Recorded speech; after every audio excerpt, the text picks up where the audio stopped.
پر همدې موضوع د بحث لپاره په ژوندۍ بڼه راسره وصل دی په لندن کې د کډوالو چارو وکیل ښاغلی عزیز مارد صاحب. مارد صاحب ستړی مه شئ، وخت د پخیر خپرونې ته هم پخیر راغلی. مارد صاحب که په پاکستان کې کومه چاودنه رامنځته کیږي یا هم وایي چې په دې کې د افغانستان لاس و او یا هم وایي په دې کې د هندوستان لاس و، ولې پاکستان دا ډول ادعاوې کوي؟ مننه جناب لالی صاحب محترم. لومړی تاسو ته تحریکي همکارانو ته لیدونکو کارونکو سلام او احترامات وړاندې کوم. ګورئ دلته درې مسلې ډېرې مهمې دي. یو دا ده چې پاکستان پروژه اخیستې ده، پروژه یې اخیستې ده له غربي نړۍ نه غواړي دا سیمه نارامه کړي. د هغوی د اهدافو پروګرامونو راتګ او دا مسایل ته لار برابره کړي او په ضمن کې د هغوی نه کمیشن واخلي او دلته ځان ته د جنګ او جګړو یوه دروازه ځان ته خلاصه کړي.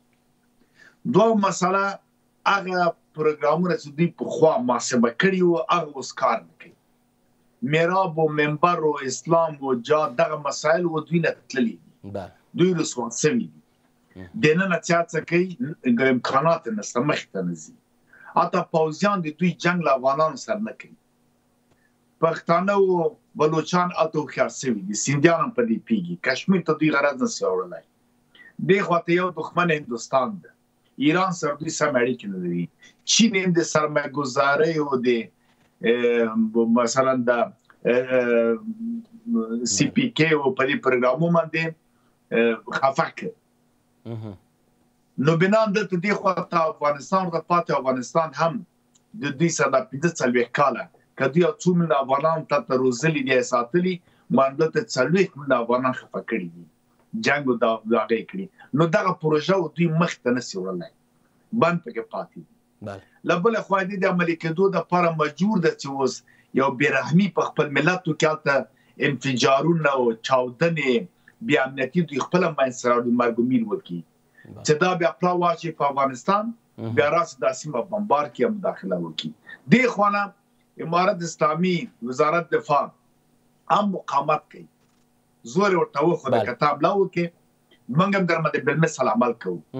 دلته خدای ناچاره ده، دنه هغه افزار د اسلام و دین تللي دی، هغه اوس په افغانستان کې دي. هلته چې هر چاته وایي امکانات یې نشته چې د اسلام په مقابل کې د ملا په مقابل کې جنګ وکړي. ځکه اوس ګورې وایي چې فتوا تاسې ورکوي. نو ملا هیبت الله اخوند چې فتوا ورکوي چې تا ژغوري، ولې تا په وړاندې د جهاد فتوا نه ورکوي؟ ځکه فتنه ته لري. 12 امریکایان په کراچۍ کې هلته دي، 8.5 که 2.5 تقریبا روسان په دغه د وسپنې په ویلیدو فابریکو کې کار کوي. چینایان هلته په ګوادر کې ناست دي. نو دا کفري هېوادونه هلته څه کوي تا سره ناست دي؟ نو بنان جهاد په تا باندې راوړي. انګریزي قانون ته لري. فساد خو هغو سره ځل اخلاقي فساد یې رامنډوي، د وسل بازار د نور د هلک نکاح سره نجلۍ سره نکاح، دغه ټول فتنې ته جوړی دی وسیمه کې. نو بنا دی اوس ناچاره ده. اوس نو هره خواته چې هر څه کوي. همدو خبرو سره هممهاله مارد صاحب په ډېرې بښنې سره د پاکستان دفاع وزیر خواجه آصف په وار ګواښ کړی چې موږ د ضرورت په وخت کې به بیا هم برید کوو په افغانستان کې. فکر کوئ چې اوس مهال پاکستان دغه جرأت لري؟ دا کار ته زمینه مساعدوله. دوی خپله په خپله سیمه کې اول بمباردونه کوي، بیا وایي او دا خو افغانستان کړی، دا چاودنې سوي دي.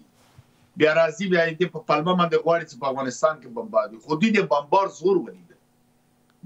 دوی که اوس بیا حمله وکړي، دې خواته اظهارات نیول سوي دي، بیا پر دوی باندې حمله کېږي. دا په سیمه کې په نړۍ کې دی سپکېږي، رسوا کېږي، لکه څنګه چې اوس رسوا ده. هلته په هند کې هم حمله کېږي، هم دوی یې کوي، ځکه غواړي د خلکو پام د خپل ملت پام بلې خواته واچوي. له بلې خوا نه راګیر سوی ده، دننه په خپل هېواد کې راګیر سوي دا پنجابیان او نظامیان او پوځیان. پروژې د دوی رسوا سوي دي، د دین ټټرې څوا رسوا سوی ده، د دوی اعمالو، دوی ظلمونو، دوی دغه شکنجې بې عدالتي خپل ملت راپارولی ده. اوس هر څوک غواړي خپل ازادي واخلي، خپل حقوق واخلي، امتیازات. غربي نړۍ چې ګوري داسې حالت ته، هلته دوی بې اعتباره کېږي. اساسي او لویه خبره همدا ده چې ته خو نور توانمندي د پروژو د پلي کولو نه لرې، نو بیا دغه نه پیسه او سرمایه او کمیشن لاسه ځي. په ټوله کې دی راګیر ده، هلته قرضدار هم ده، تولیدي او صنعتي فابریکې هم نه لري. څو وخته بعد کېدای شي ډېر زیات د اقتصادي بحران سره مخامخ شي. پخوا یې دا پوله کومه لارې چې وې دا یې بندولې. بیا به افغانستان به احتیاج و، مجبوره به وه د دوی لارې ته اجازه ورکوله، اما د خپلې به بندې بیا به په زارې بیرته ورته خلاصول امتیاز به ورکوه. اوس دې خواته ګوره تاسو چې د موږ انګورو مثلا کینو پیازو دا مرکزي اسیا ته ځي. لغه جنم له ترکمنستانه ترن را روان ده، له تاجکستان را روان ده، له چین را روان ده. یعنی مراودات موجوده ده، وراکړه واکړه سوداګري سته. له دې خوا هم ځي په ترن هم ډک مواد ځي او له دې خوا هم ضرورت لارۍ او تظاهرات الوتکو ته هوایي کوریدور ته نشته. دا حالت چې ګورې دې خواته ایران سره سمه تجارتي معامله روانه ده، سم سوداګري توکي راځي او توکي ځي. دغه ټول دغه سکه د زراعت دغه رومیانو ډېر مواد ایران ته لاړه رو فابریکو دپاره، میوه او چهارمغز دا هم لاړه. د مګر جلغوزي او بادشاه اوس هم ته روان دي، هلته تر دوبۍ پورې مواد رسېږي. نو بنا دلته اوس کوم ضرورت نشته که په موږ لاره بنده کړي، 15 ګاونډیان نور لاره موږ ته خلاص دي. له قرغیزستان او قزاقستان سره هم د موږ د تن لار نه مواد ځي راځي. دلته بل مشکل لوی د سر بل پاکستان ته جوړ شوی چې دې حالت کې څه وکړي. د ټول د پکتو سره حالات ښه نه ده، دی مجبورېږي چې هم خبرو ته کینی، د خوای زه خبرې نه کوم، هم مجبورېږي چې زارۍ ته راسي، هم مجبورېږي چې افغانستان شرایط ومني، هم مجبورېږي چې نور نو له دغه مداخل لاس واخلي. مورد صاحب آیا تاسو په ډېر بخښنې سره مورد صاحب آیا تاسو کوم بل دور د مذاکراتو لپاره کومه هیله، کوم امید، کوم څراغ وینئ؟ 100% ځکه بالاخره دی په دې پیږي چې لاره د حل مذاکره د شرایط مني. اوس خلک خو ډېر تیز روان وو، ځکه دا پخواني فکرونه کوله، پخواني حالت کې وه. دا بعض طالب چارواکي صاحب کورونه وو او دوی سره ښه اړیکې وې، فکر یې کاوه چې دا حالات به پخوانی اوس هم پاتې. ما همداسې ولیده چې نه، هلته د پولې مسله لیکله وه، سرحد هغه یې ورته رد کړله. بل یې ډېر ټینګار په دې کاوه چې خاورې ته د دوه هېوادو به نه ویل چې حاکمیت ته، نه ویل هېوادو ته، خاورې ته باید ډېر زیات احترام وسي، درناوی وسي. په خاوره تارو دا مطلب دا و چې له ډیورانه تر اټکه پورې دا خاوره د پاکستان دا ورسره ونه مانه، ځکه اول ته دا خاوره تثبیت کړه. نور شرایط یې و، مثلا هند سره اړیکې مه ساتئ، بهر هېوادو سره کوم مراوده کوئ یا تعامل کوئ من خبروئ. د کونړ په سیند باندې بعضې خبرې کړې او نور مثلا ظاهري خو ویل چې ټي ټي پي بوځئ او خپل خاورې کنټرول کړه.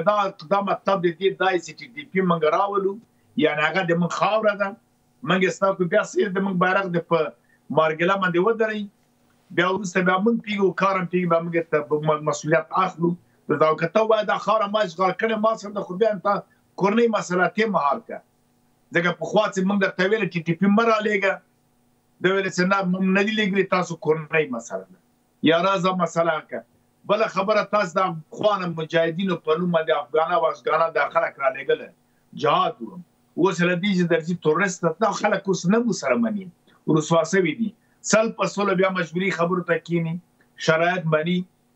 اوس هم ګنګوسې دي چې ایران لکه څه کوم وړاندیز کړی ده، قطر او ترکیه او دوی، خو کیدای شي د ایران خبرې غربي نړۍ ونه مني، ځکه پروژه چې پاکستان پر کسه غربي نړۍ ده. نو بنان خبرو ته کینی، اما د حل لاره نشته په هیڅ صورت باندې، ځکه د پروژه اخیستې دی مجبور له دې پروژې نه تیر سي او غربي نړۍ ته ناکام سي. او که ناکام سه بل وارده ته پروژه نه ورکول کېږي، که ورکول کېږي په ډېر زارۍ به دا د افغانانو سره په عذر باندې به دا کوي، اما په هغه حالت کې به چې افغانستان ته به ضرر نه رسي. نور به غربي نړۍ پروژې ټولې قطر ته او ترکیې ته او نور هېوادو ته، که همدې لپاره د دوی نګراني ډېره زیاته ده. درست مورد صاحب، په خپرونه کې ستاسو له حضور څخه نړۍ منندو یم. کور مو آباد چې موږ ته مو وخت راکړ. مننه تاسو.